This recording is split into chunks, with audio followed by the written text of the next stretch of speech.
Hello, and welcome to another episode of Architecture for Kids podcast. I'm your host, António Capelão. I'm a trained architect, an architectural educator, and founding director of award-winning Architecture for Kids CIC. In this podcast, I'm going to talk to practitioners and creatives that share the same passion as I do, to inspire and to engage children and young people to shape their built environment and the creative industries. The podcast is brought to you in collaboration with the Built Environment Trust, the Thornton Education Trust, and the Welsh School of Architecture, Cardiff University. My guest today is Roland Karthaus. Roland is an architect, designer, researcher, and educator, increasingly exploring beyond his traditional discipline in the pursuit of socially and environmentally sustainable places. He does this through several complementary roles: program lead at the Design Council, where he is responsible for major infrastructure work with organizations like the Network Rail, with whom they have developed a trusted strategic partnership. Most recently, he led the design and delivery of a training program in design thinking called the Buildings and Architecture Academy, now being rolled out across the organization. He is also research fellow at UCL, Institute for Innovation and Public Purpose, working on a mission-led procurement project to deliver social change in Camden Council. In 2016, he co-founded Matter Architecture, a RIBA chartered practice based in East London. Matter Architecture has established a strong reputation for design excellence across a wide range of sectors and scales, as well as for innovative research, and is led by co-founder Jonathan McDowell. Currently on sabbatical, Roland taught and researched part-time at University of East London for 15 years, and he was named researcher in the 2021 Research Excellence Framework submission. In 2017, he led a project with the Ministry of Justice to improve prison design and for well-being, which won a RIBA President's Award for Research. Roland, thank you for coming to talk to me today, and I'm very much looking forward to our conversation. Thank you, Anthony. What subjects were you good at school? And what subjects did you excel if they were different? School, I was always naturally quite good at maths and at physics. But I was also always really interested in art and creative subjects. I really enjoyed making and drawing.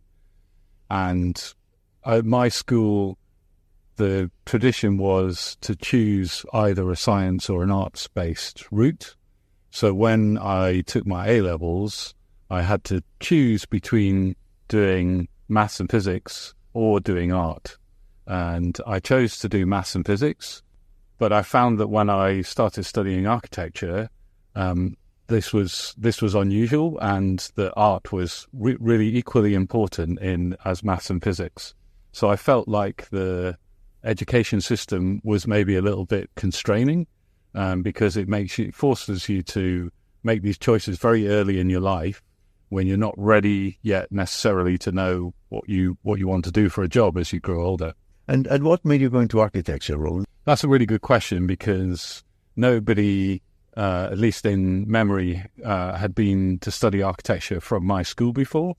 So I couldn't get really good advice about what it involved, but I was interested in it because it involved both science and art, both the technical and the creative sides.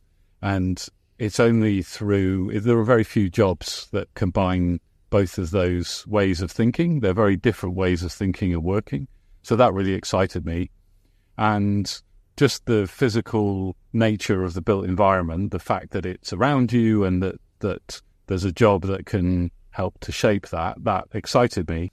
When I was at school, though, because I was very good at physics, it was assumed that I would go to study physics at university. And I really struggled to make a decision about what to do. And I spent a lot of time thinking back and forth, should I do physics, should I do architecture? And I couldn't, in the end, when I'd weighed up all the pros and cons, I couldn't quite make a decision. And I asked my parents what I should do. And my parents said, if you really weighed up all the choices, then maybe you should just flip a coin and see what comes up. So I flipped a coin and ended up studying architecture. And so I was just going to ask, how supported were you by your parents? Obviously, you were supported by a coin. I'm really grateful to my parents for their support, because they were most concerned for me to be happy and fulfilled in what I do. So they didn't have any preformed ideas about what I should do. And they, like I said, they wanted me to think through carefully. The flipping a coin wasn't like the first part of the decision. It was the very last part of the decision after weighing everything up. But I think that's like an amazing starting point in life, is to be given that choice to explore what you want to do. It's really empowering. You wear a lot of hats. You've done lots of things with your career. Tell us a little bit about this trajectory and where you are today. Yeah, so I guess that what's unusual is that I studied architecture, and then I went to work for an architect's practice, and I worked designing buildings. And then over the last 23 years of my career since then, I've done lots of different kinds of jobs. They've all had something to do with the built environment. So they've all been involving buildings in some way, and they've all been involving design as a way of working and a way of thinking. That sort of what I described as being both technical and creative at the same time is an unusual skill set. Not many other careers have that skill set. I think what the sort of pivot point for me, the point at which I realized that maybe a conventional career of only being what's traditionally understood as an architect wasn't quite right for me, was we did a project in a town called Castleford in Yorkshire, and we worked on the design of a new bridge. And at the same time, the Castleford is a town that used to be a vibrant mining town, and over the years the industry moved away and the town's population had shrunk. And the projects that we were working on were designed to breathe life back into that town. But at the same time, a whole new town was being built nearby. And it just seemed to me that as architects, we didn't get to be involved in the decisions that actually really had big impacts on people's lives, and that a lot of the big decision making, like whether or not you should try and make an existing town work or whether you should just start again and build a new one, these are decisions that are not made by architects really. They're made by politicians, but also other professions. And so I became more and more interested in the people and communities and how they relate to places, how they are different in places. And I began to see that the built environment is a way of working with people and for people rather than just about designing physical buildings. Tell us a little bit about some of these community projects that you developed. And there's one in particular that you work with young people. Perhaps we could sort of talk a little bit about that. Over my career, quite a big proportion of the projects that I've worked on are what are called regeneration projects. So they're projects where the government, the local authority, have identified that there's a need to invest in a place. To maybe it's a place that has suffered from lack of investment or has become, run down in some way or not looked after well or not invested in. And a regeneration project is about bringing new investment, new life back into that place. That can take different forms. Sometimes it means lots of new buildings. Sometimes it's more about the social projects that are run there. In the best of those regeneration projects are where it's all of those things. It's both improving the built environment and doing the important community-led work that is make sure that those new buildings and the existing buildings will be used well and looked after and so on. What I found in working on those projects is that the way that the people that live in those places are involved in the project is often not as good as it should be. And although the very first one that I worked on was actually a project that was where the community were at the heart and centre of it, it was part of a government programme called New Deal for Communities. And that was quite groundbreaking in putting together a project team that was made up of people who lived locally and giving them skills and helping them to be able to make informed decisions about their own place. But over time, projects like that take a really long time. And over time, that initiative kind of ebbed away, and eventually normal processes take over, and it becomes harder and harder to do that. So I've always been interested in how people can be more involved in the design and the operation of their own built environment. After all, they're the people that live there that make use of it. So of course we should do more than just ask them what we want. We should give them, control and stewardship over their own places. I'd say that that's even more true with young people.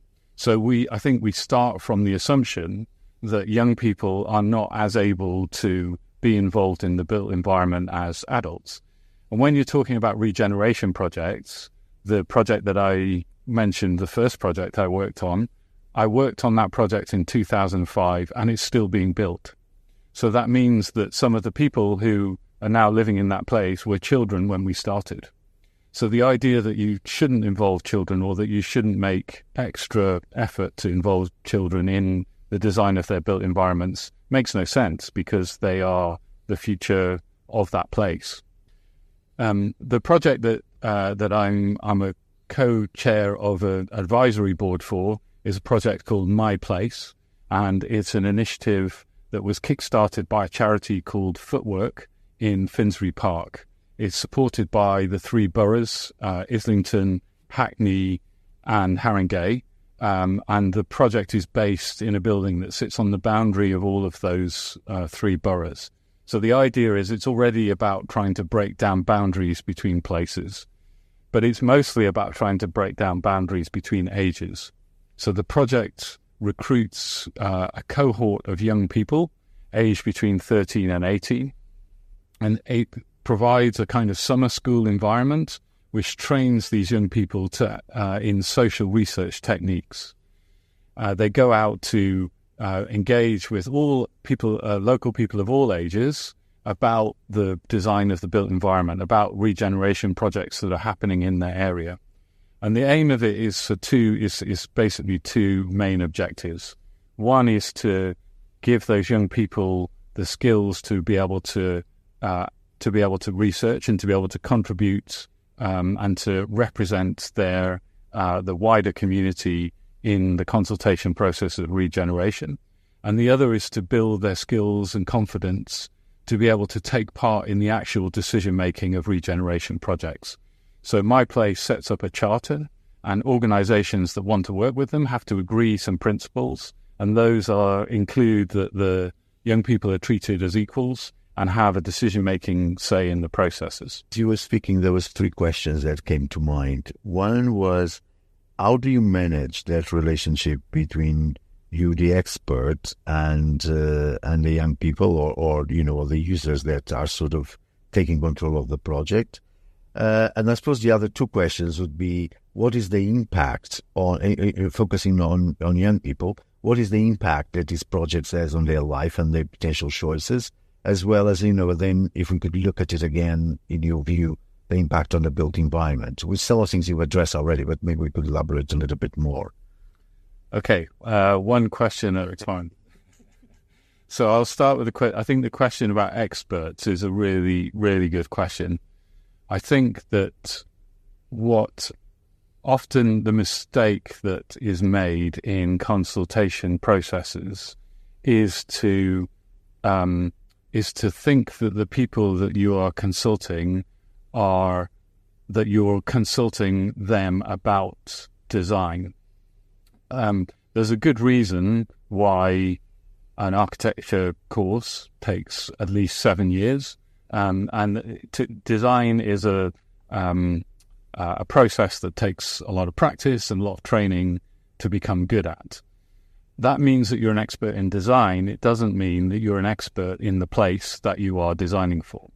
So the main reason for engaging people in a design process, for involving them in a design process initially, is because people who live there are experts in their own environment. And by that, I don't just mean the buildings. I mean the way that people live there, the way that they relate to each other, the problems of a place, the values of a place. Yes. So there's that important side of the process, is understanding, if you're going to take up people's time and involve them in a process, what's it for? What's the purpose of it? I think that's really crucial to get right. The other thing is that if you are valuing people's expertise and they're giving their expertise into a project, you should be treating them like experts, and therefore you should be paying them. So I actually believe that public consultation processes, if taken seriously and are in depth, then the people involved should be paid for their time because they have an expertise. And it's a principle of my place that the young people that are trained, they're paid to take part in it because their expertise is valued. There's another flip side to the involvement of people in the design of places, is that when you finish, in regeneration projects, very often they're almost never finished, but as you finish a part of a building project, you're handing it back to people to live in it, to work in it, to use it, whatever, but also importantly to look after it. And if people have been able to give their advice, their expertise into the way it's designed, and if they've also have done that collaboratively with other people who live there, then there's a shared sense of ownership, if you like, or stewardship, as we sometimes call it, where there's, even though I don't own this place in any sort of legal sense, maybe I still feel an ownership, a responsibility towards it.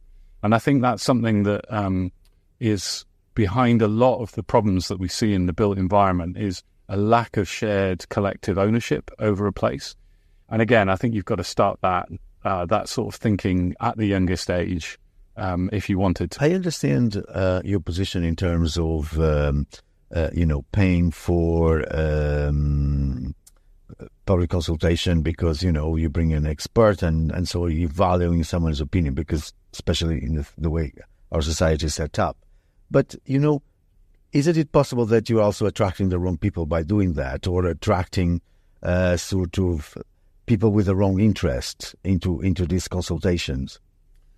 It's a good question. I think the word consultation has very different meanings. And I think what I'm really talking about is the involvement of people with local expertise in a project, which is a bit more interactive than just consultation.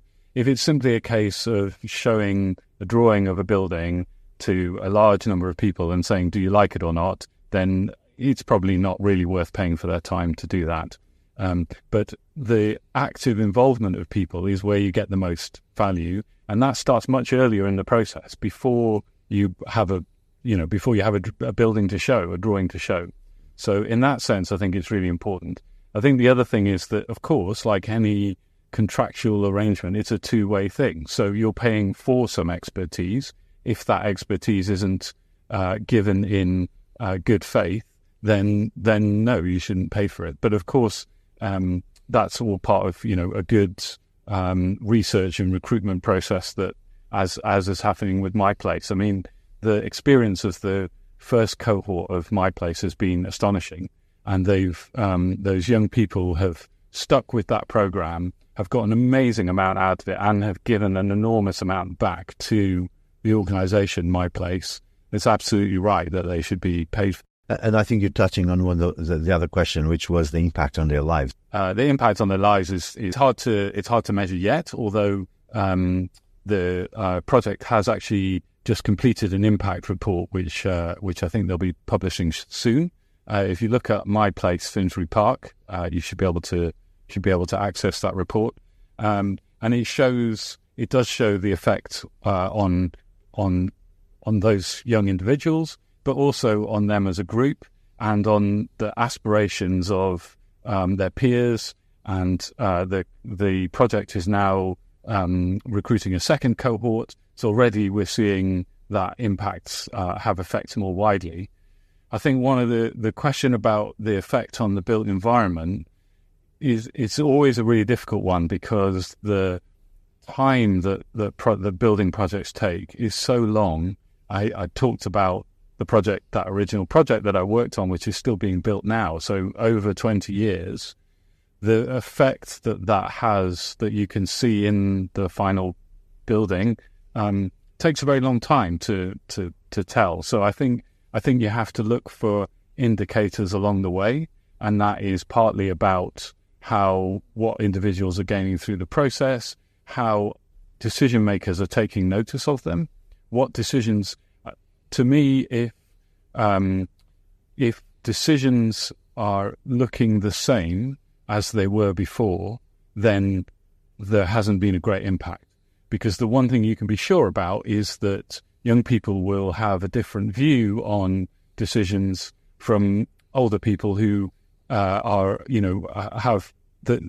One of the great, very valuable things that young people bring to a decision-making process is the question why.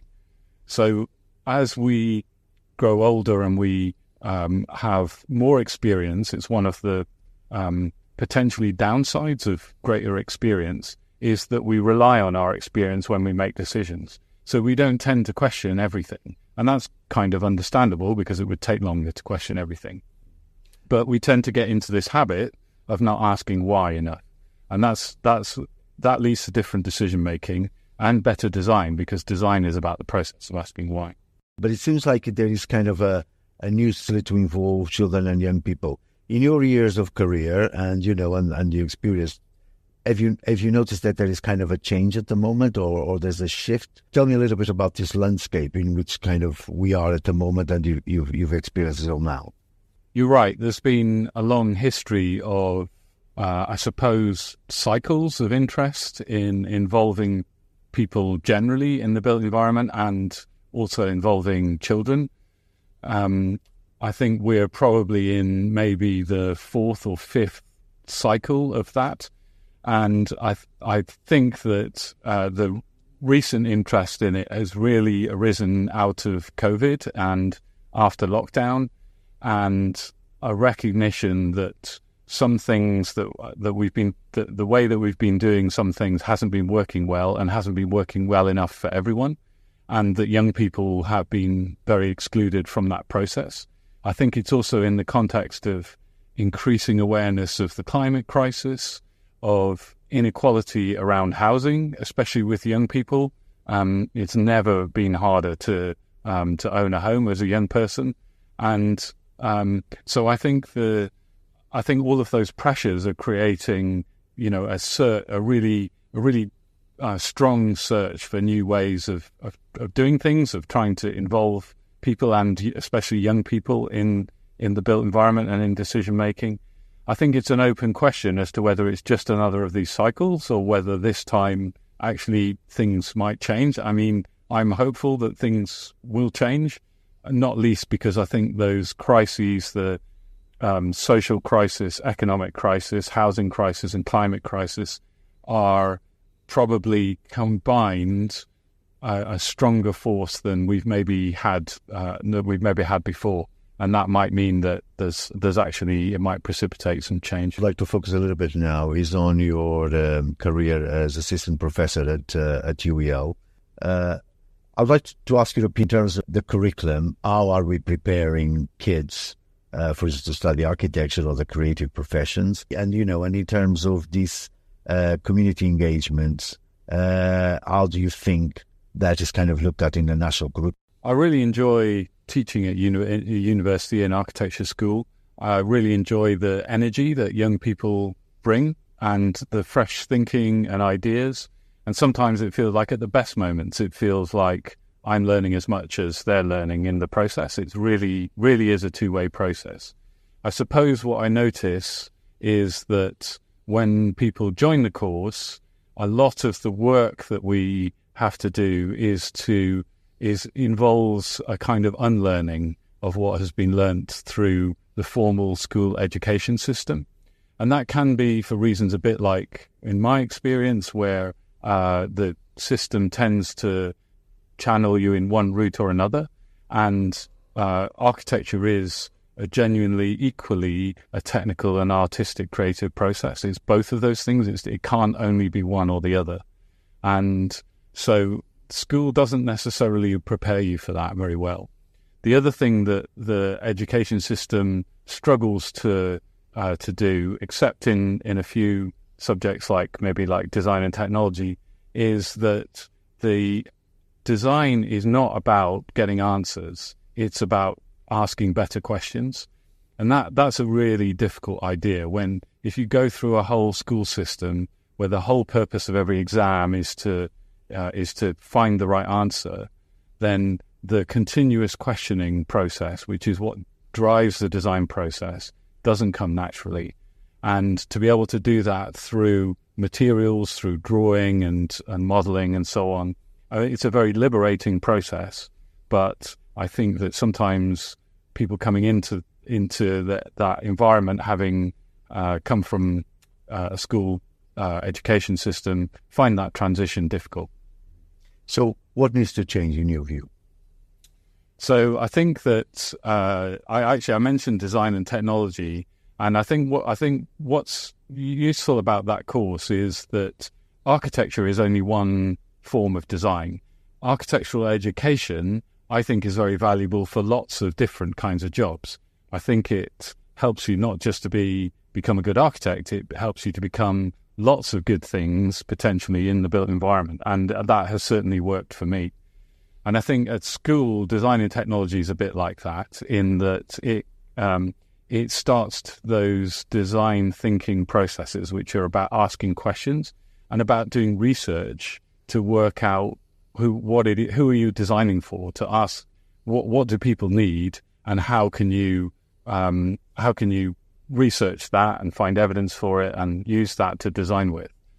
I think also that when you're speaking about architecture, the built environment buildings don't really feature in our education system. Of course, the curriculum is really packed. There's not room to study everything. But if you want a better built environment, and I think it's becoming really urgent that we have a sustainable built environment, which means a better designed built environment, you can't not teach it in school. You can't expect that as an outcome without having children start to look from an early age at the design of the built environment and ask questions about why does it look like that? Why does it work like that? How is it built? I think that needs to become more important. Was there a question I should have asked you that I haven't asked you, and what is that question? I guess the question I would ask is, what would you say to your younger self? And I think I would say two things.